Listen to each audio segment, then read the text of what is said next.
Mga idol, kahit man nga po nangunguna si Victor Wembanyama sa Rookie of the Year rankings ngayong season, ay mas magaling para naman nga daw sa kanya si Chet Holmgren. Yan naman ang ating unang balita at unang storya na sasamahan ko na rin yan ng balitang tinawag nga pong next Michael Jordan, si Anthony Edwards, at ang naging laro ng Los Angeles Lakers at Phoenix Suns. Kaya mga idol, tara!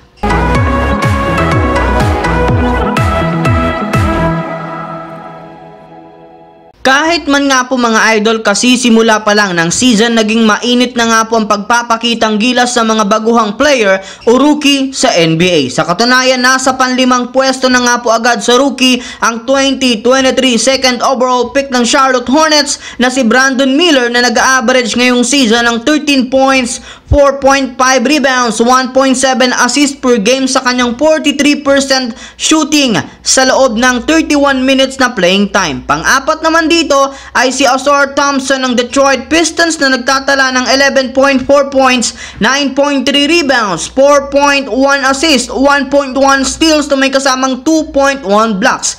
Pangatlo, si Derek Lively II ng Dallas Mavericks na nag-average ngayong season ng 8.8 points, 8.2 rebounds, 1.3 assist a game. At ang pangalawa naman dito si Chet Holmgren ng Oklahoma City Thunder na nagtatala ngayong season ng 17 points, 7.3 rebounds, 2.7 assist, 1 steal, 2.3 blocks sa kanyang 62% shooting sa field goal at 56% naman sa 3-point line. Habang nangunguna rin naman sa karera sa pagiging Rookie of the Year ngayong season ay walang iba kundi si Victor Wembanyama ng San Antonio Spurs na nag-average ng 20.5 points, 8.2 rebounds, 2 assists, 1.3 steals per game. Pero wag naman nga daw pong magpakampante si Victor Wembanyama, gayong kahit man nga daw po nangunguna siya sa rankings, pwedeng-pwede para naman nga daw makahabol at maangatan dito siya ni Chet Holmgren, lalo pat may ilang mga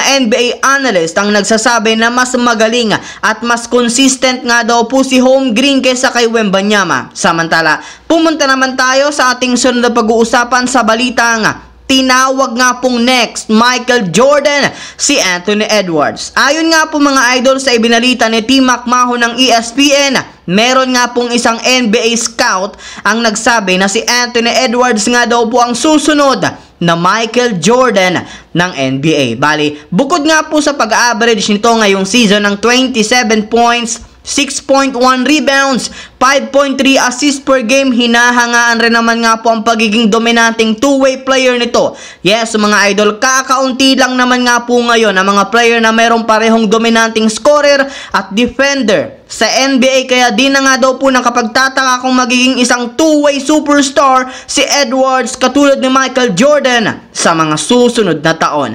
Habang dumako naman tayo dito sa ating huling storya sa naging labanan ng Los Angeles Lakers kontra sa Phoenix Suns. Bago pa man nga po mga idol magsimula ang kanilang laban, inanunsyo na nga po ng Lakers na magbabalik na sa wakas at maglalaro ng muli dito ang kanilang superstar big man na si Anthony Davis matapos ang ilang araw na pagkawala nito bunsod ng natamong injury. Pero sa kabila nga po niya, naging malamya pa rin naman nga ang simula gaya ng nagdaan nilang laban ngayong season sa pag-struggle muli ng kanilang mga players sa kanilang shooting. Sinabayan pa ito ng pag-init na rin naman ang opensa ni Kevin Durant na siyang nag-take over sa simula ng laban. Mabuti na lamang at nagawan pa rin naman nga kahit papano ni Coach Darvin Ham ng adjustment upang humigpit ang kanilang depensa at gumanda ang takbo ng kanilang opensa sa pagiging agresibo ni na LeBron at Davis sa siyang rason ng kanilang pagkapanalo kontra sa Phoenix Suns. Kaya dahil nga dyan,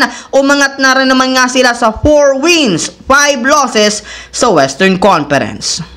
Ang videong ito mga idol ay hatid sa inyo ng Aurora Game, isang play-to-earn mobile app na kung saan pwede kang kumita habang nag-e-enjoy ka. Maraming mga games dito mga idol gaya ng color game na alam kong siguradong mananalo kayo, Dragon versus Tiger na simple lang pipili ka lang kung Dragon ba o Tiger ang mananalo. Meron ding toss a coin na alam kong alam nyo na at marami pang iba. Sobrang dali lang mag-register gamit lang ang iyong mobile number number, hintayin ang verification code at gumawa ng password. Madali lang din mag-cash in at pag panalo, cash out agad gamit ang iyong GCash account. Kaya ano pang hinihintay nyo mga idol? Mag-download na at manalo. Nasa comment section ang link para makapagsimula na kayo. So yun lamang mga idol ang ating bagong video ngayon na ating pinag-usapan dito. Once again, this is your J-Zone TV. Huwag kalimutang mag-like at syempre mag-subscribe na rin. Pindutin